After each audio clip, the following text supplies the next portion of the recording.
वट सावित्री कथा। बड़सायत अमावस अर्थात वट सावित्री पूजन। ज्येष्ठ कृष्ण अमावस्या को बड़सायत कहते हैं। बड़सायत अमावस को बड़ की पूजा करते हैं।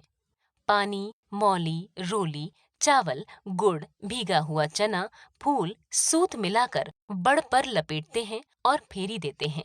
बड़ के पत्तों को गहना बनाकर पहनते हैं और बड़सायत अमावस की कहानी सुनते हैं।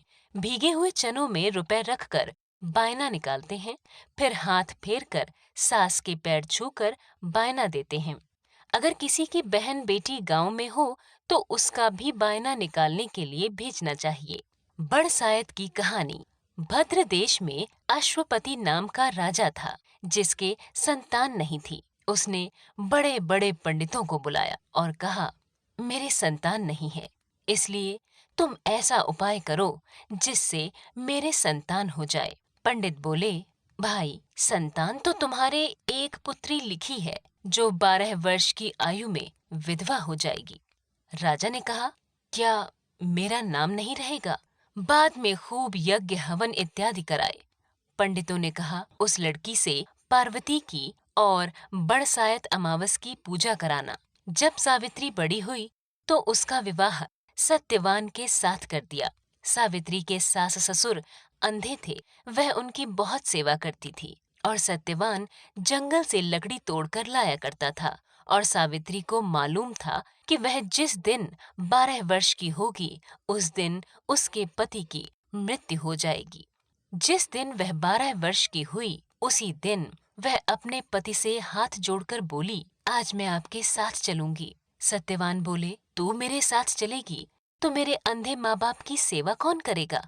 अगर वो कहेंगे तो मैं तुझे ले चलूंगा। फिर वह अपने सास ससुर के पास गई और जाकर बोली, आप कहें तो आज मैं जंगल देखने चली जाऊं। वे बोले, बहुत अच्छी बात है, चली जा। जंगल में जाकर सावित्री तो लकड़ी तोड़ने लगी और सत्यवान पेड़ की छाया में सो गया। उस पेड़ में सांप रहा करता था। उसने सत्यवान को डस लिया। वह अपने पति को गोदी में लेकर रोने लगी। तभी महादेव और पार्वती जी वहां से होकर जा रहे थे। उसने उनके पैर पकड़ लिए और बोली, मेरे पति को जिंदा कर दो। वे बोले, आज बड़सायत अमावस है, उसकी तू पूजा करेगी तो तेरा पति जिंदा हो जाएगा। इससे वह खूब प्रेम से बड़ की पूजा करने लगी। उसने बड़ के पत्तों को गहना बनाकर पहना, जो हीरे मोती के हो गए। इतने में धर्मराज का दूत आ गया और उसके पति को ले जाने लगा। सावित्री ने उसके पैर पकड़ लिए। धर्मराज बोले, तू वरदान मांग। सावित्री ने कहा, मेरे माँ बाप के पुत्र नहीं हैं, वे पुत्रवान हो जाएं। धर्मराज बोले, सत्य वचन हो जाएगा। फिर वह बोली, मेरे सास ससुर अंधे हैं, उनके नेत्रों में ज्योति आ जाए। धर्मराज ने यह वर भी दे दिया। फिर भी सावित्री ने धर्मराज का पीछा नहीं छोड़ा।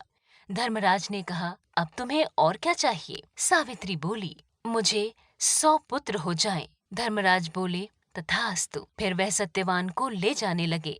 तब सावित्री बोली, हे महाराज, आप मेरे पति को ले जाएंगे तो पुत्र कहाँ से होंगे? धर्मराज ने कहा, सती, तेरा सुहाग तो नहीं था, परंतु बड़सायत अमावस करने से और पार्वती जी की पूजा करने से तेरा पति जीवित हो जाएगा।